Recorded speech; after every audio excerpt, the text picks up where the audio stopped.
빌립보서 4장 2절부터 7절까지 말씀입니다. 내가 유오디아를 권하고 순두개를 권하노니 주 안에서 같은 마음을 품으라. 또 참으로 나와 멍에를 같이 한 내게 구하노니 복음에 나와 함께 힘쓰던 저 여인들을 돕고 또한 클레멘드와 그 외에 나의 동역자들을 도우라. 그 이름들이 생명책에 있느니라. 주 안에서 항상 기뻐하라. 내가 다시 말하노니 기뻐하라. 너희 관용을 모든 사람에게 알게 하라. 주께서 가까우시느니라. 아무것도 염려하지 말고 다만 모든 일에 기도와 간구로 너희 구할 것을 감사함으로 하나님께 아뢰라. 그리하면 모든 지각에 뛰어난 하나님의 평강이 그리스도 예수 안에서 너희 마음과 생각을 지키시리라. 아멘. 오늘은 이 말씀을 본문으로 해서 평안과 기쁨의 삶을 위한 권면, 이런 제목으로 말씀 전하기를 원합니다. 평안과 기쁨의 삶은 모든 사람이 원하는 삶이죠. 돈이 많아도 건강해도 마음에 평안과 기쁨이 없으면 많은 돈이나 건강이 별 의미가 없습니다. 오늘 이 본문의 내용은 평안과 기쁨의 삶을 위한 권면의 말씀입니다. 어떤 말씀이 기록되어 있는지 살펴보면서 우리에게 주시는 교훈을 배워보도록 하겠습니다. 2절 말씀 우리 같이 한번 읽겠습니다. 2절 시작.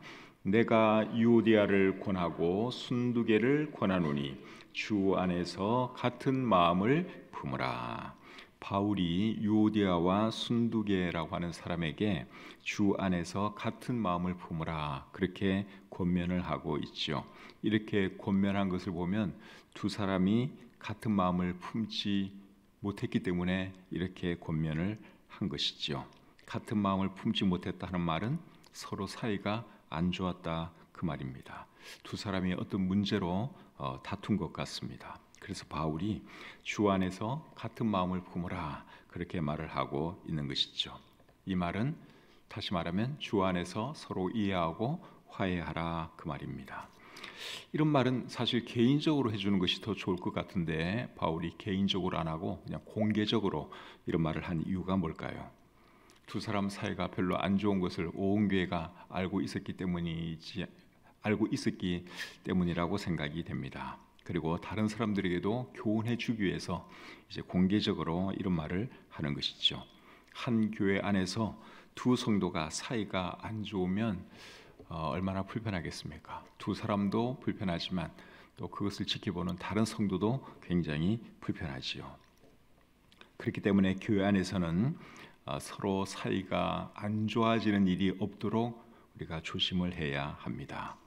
본의 아니게 사이가 안 좋아졌으면 어떻게 해야 되겠습니까? 빨리 관계를 회복해야 하는 것이죠. 그래야 본인들도 불편하지 않고 또 다른 성도들도 불편하지가 않습니다. 에베소서 4장 26절과 27절에 보시면 이런 말씀이 있죠. 분을 내어도 죄를 짓지 말며 해가 지도록 분을 품지 말고 마귀에게 틈을 주지 말라. 두 사람 사이가 안 좋고 불화가 지속되면 그 사이에 누가 비집고 들어오는가 하면 마귀가 비집고 들어와요. 마귀가 역사합니다. 그래서 모든 것을 생각할 때 빨리 화해하는 것이 최선이다 하는 것을 우리가 알 수 있지요. 3절 말씀 보겠습니다. 또 참으로 나와 멍에를 같이 한 내게 구하노니 복음에 나와 함께 힘쓰던 저 여인들을 돕고 또한 클레멘드와 그 외에 나의 동역자들을 도우라. 그 이름들이 생명책에 있느니라. 자, 이번엔 또 어떤 말을 하고 있습니까? 복음을 위해 나와 함께 힘쓰던 저 여인들을 도와주라, 그런 말을 하고 있죠. 누구에게 지금 이 말을 하고 있습니까? 너라고 하는 한 사람에게 지금 바울이 이 말을 하고 있습니다. 3절 말씀을 다시 한번 제가 읽어볼게요.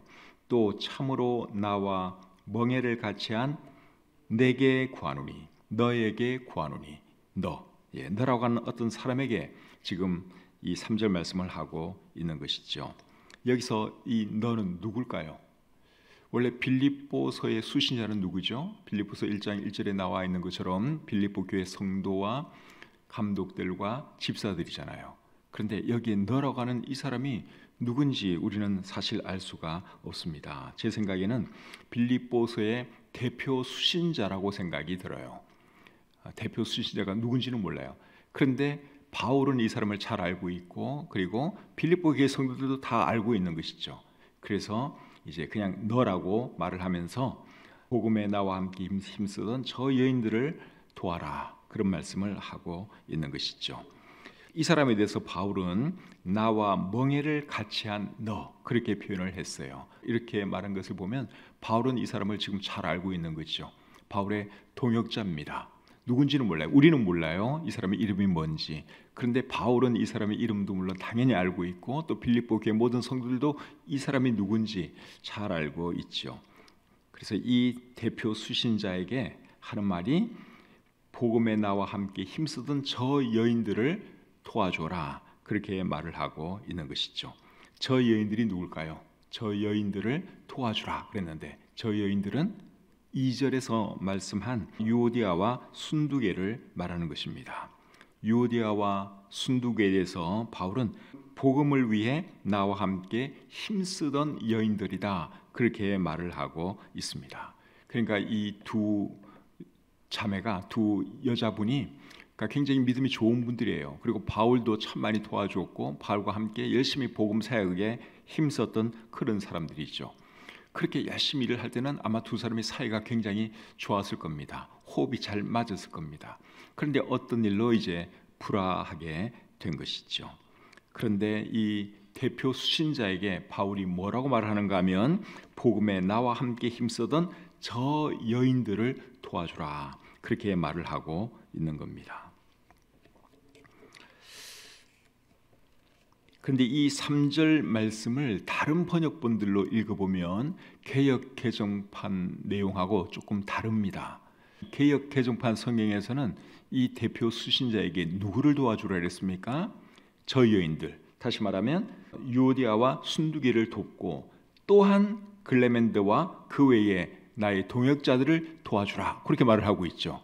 이 여인들을 돕고 또 다른 이 사람들을 도와주라, 그렇게 말을 하고 있는데, 다른 번역들은 그렇게 번역이 안 돼 있어요. 새 번역 성경으로 제가 3절 말씀을 한번 읽어드리겠습니다. 그렇습니다. 나의 진정한 동지여, 그대에게도 부탁합니다. 이 여인들을 도와주십시오.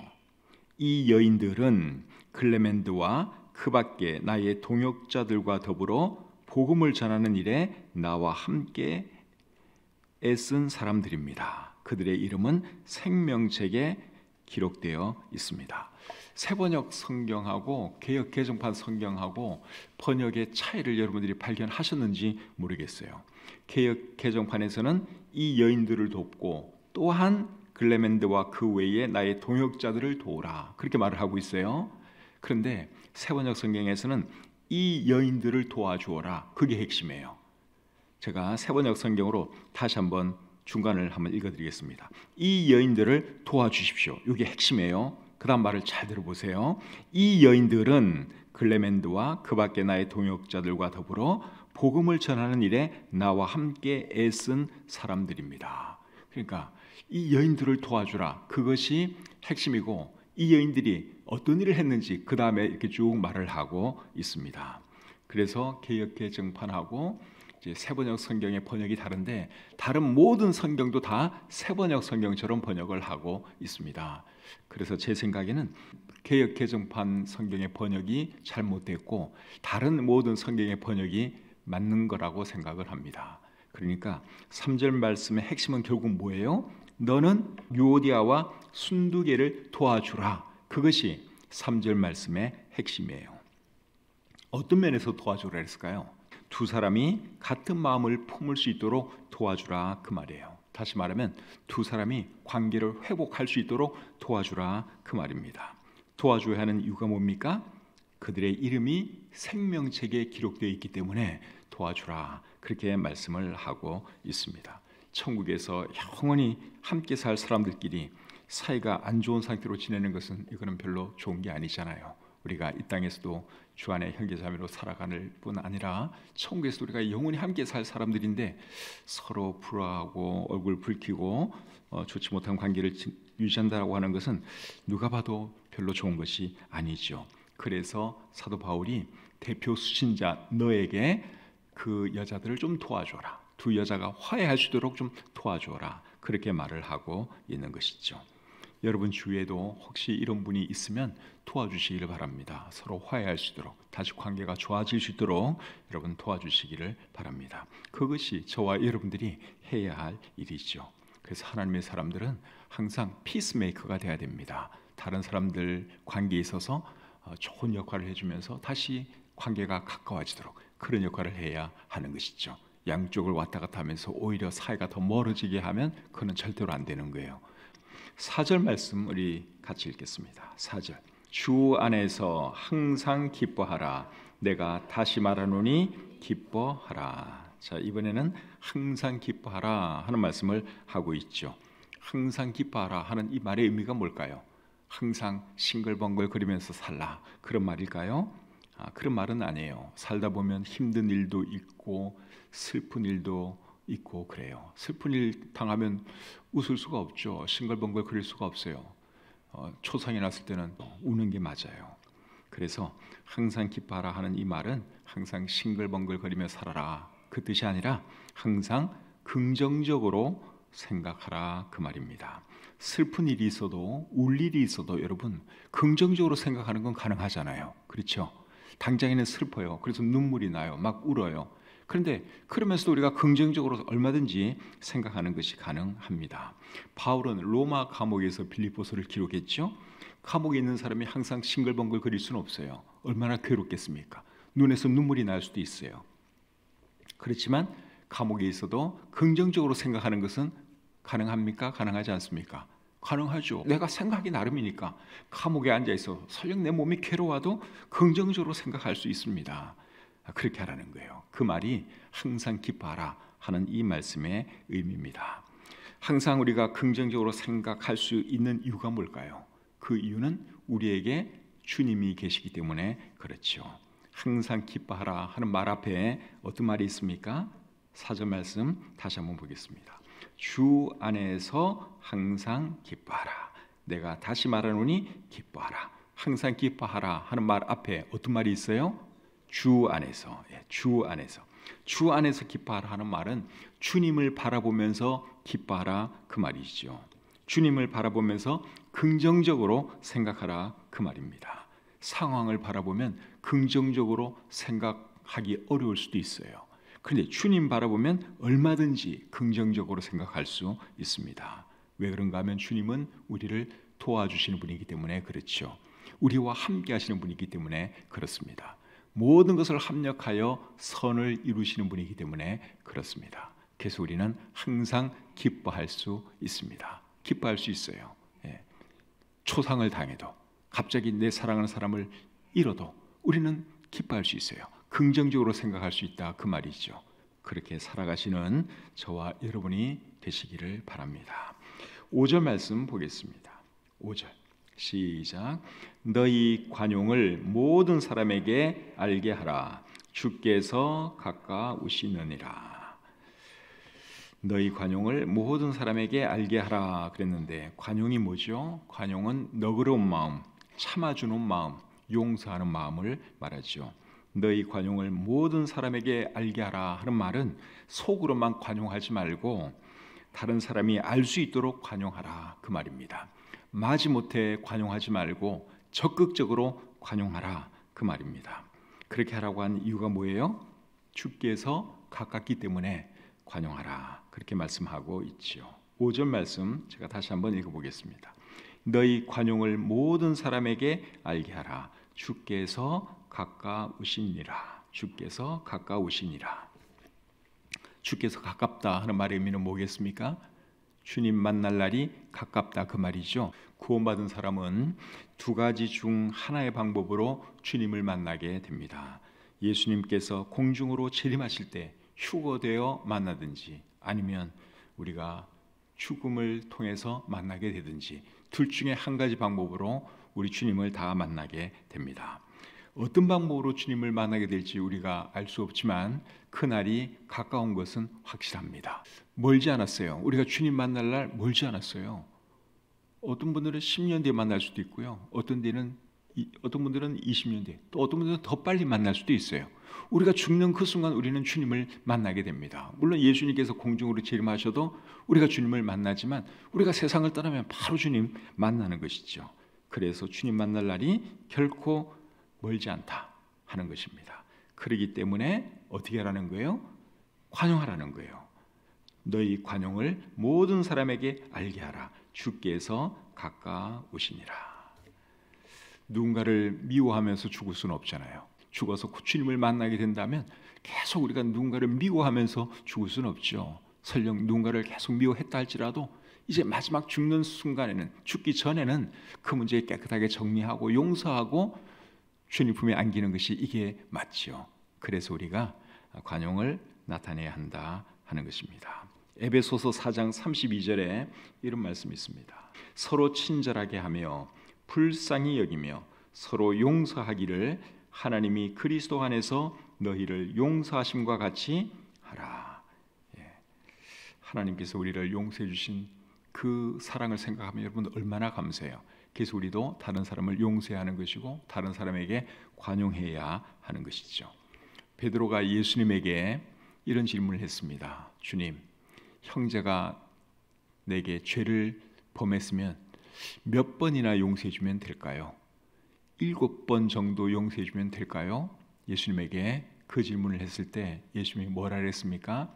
7번씩 7번까지라도 용서해 주라. 예수님이 그렇게 말씀을 하셨습니다.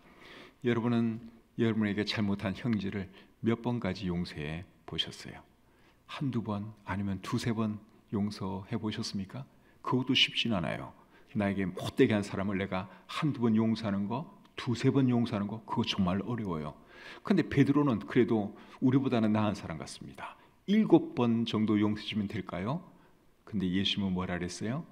아니야, 무한대로 용서해 줘야 돼. 그렇게 말씀을 하셨죠.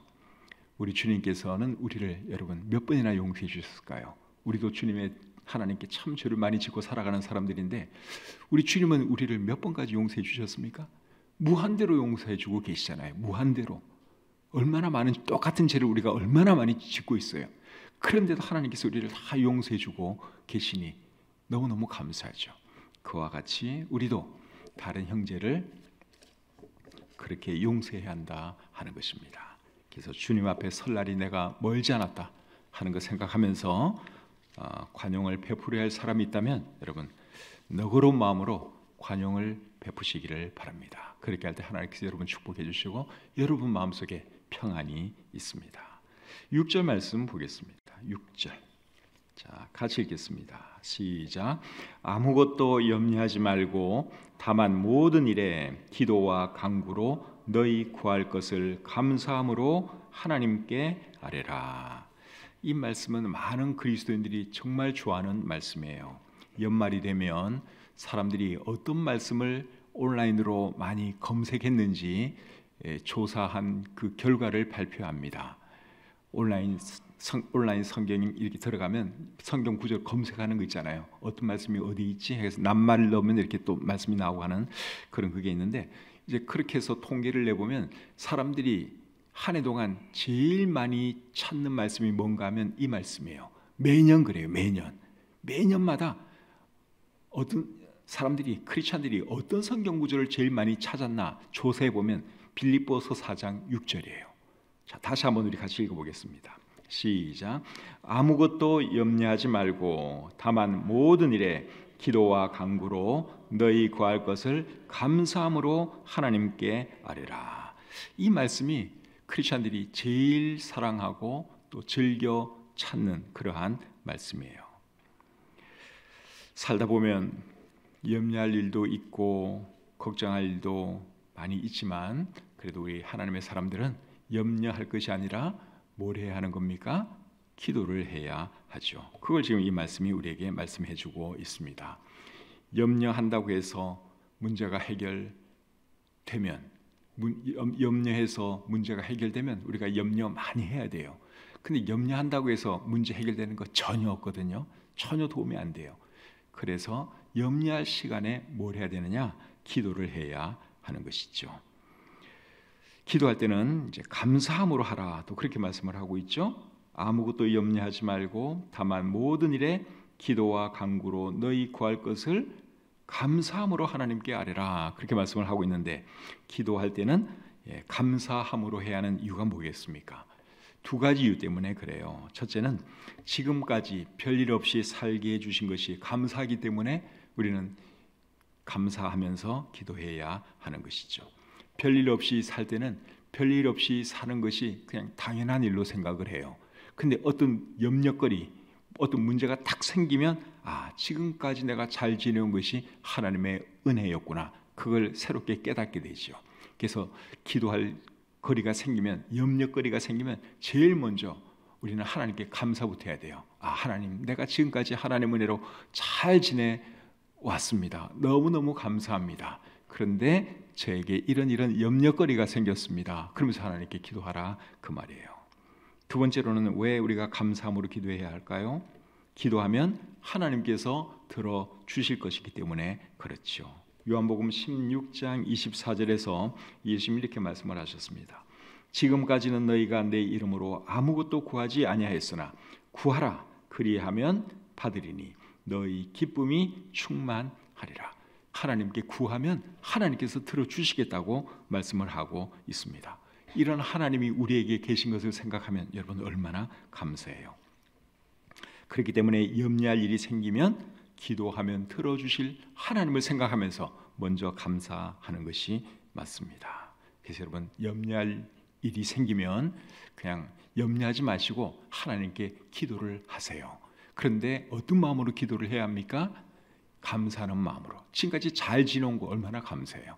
그리고 내가 지금 어려운 일을 만났지만 그래도 하나님께서 또 곧 해결해 주실 거니까 그거 생각해도 또 감사하고.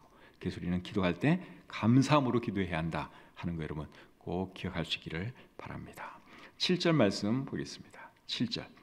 그리하면 모든 지각에 뛰어난 하나님의 평강이 그리스도 예수 안에서 너희 마음과 생각을 지키시리라. 자, 그리하면 이렇게 말을 하고 있는데, 이 말은 기도하면, 하나님께 간구하면 그 말이죠. 그렇게 하면 어떻게 된다 그랬습니까? 하나님의 평강이 그리스도 예수 안에서 너희 마음과 생각을 지켜주신다, 그렇게 말씀을 하고 있죠. 그러니까 기도하면 일단 마음에 하나님께서 평안을 주십니다. 일단 평안을 주셔요. 그렇기 때문에 일이 있으면 무조건 기도하는 것이 맞습니다. 내가 기도한 대로 하나님께서 이루어 주시고 안 이루어 주시고는 그 다음 문제예요. 그거는 천천히 해결해도 괜찮아요. 근데 내가 염려거리가 생기면 내 마음에 불안이 있잖아요. 염려가 있잖아요. 그때 하나님께 기도하면 하나님께서 내 마음에 평안으로 채워주신다 하는 겁니다. 내가 기도한 대로 이루어 주시고 안 이루어 주시는 그건 이제 하나님께서 또 알아서 하실 일이고, 일단 하나님은 내 마음에 평안을 주세요. 그래서 염려거리가 있고 문제가 생기면 제일 먼저 우리가 해야 할 일이 뭡니까? 기도하는 거예요. 기도하면 하나님께서 우리의 마음에 평안을 주십니다. 어떤 일로 마음에 평안이 없는 분이 혹 계십니까? 하나님께 기도하세요. 그러면 하나님께서 마음에 평안을 주십니다. 교회 와서 예배드리고 기도하면 마음이 평안해진다고 말하는 분들이 많이 계시죠. 그 이유가 뭔가 하면 기도하면 하나님께서 평안을 주시기 때문에 그래요. 내가 기도한 대로 그대로 안 이루어질 수도 있어요. 그래도 하나님께서 확실하게 주시겠다고 약속하신 것은 평안입니다. 그래서 염려가 있고 마음이 불안하고 근심이 많을 때 뭘 하면 되느냐? 기도하면 돼요. 그러면 하나님께서 일단 평안을 주십니다. 그리고 하나님의 뜻이면 내가 원한 대로, 내가 기도한 대로 들어주실 수도 있는 것이죠. 오늘은 평안과 기쁨의 삶에 대해서 생각을 해보았습니다. 오늘 들은 말씀 잘 기억하시고 꼭 이렇게 살아가심으로 늘 평안하고 기쁨이 넘치는 그런 삶 살아가시기를 우리 주님의 이름으로 축복합니다.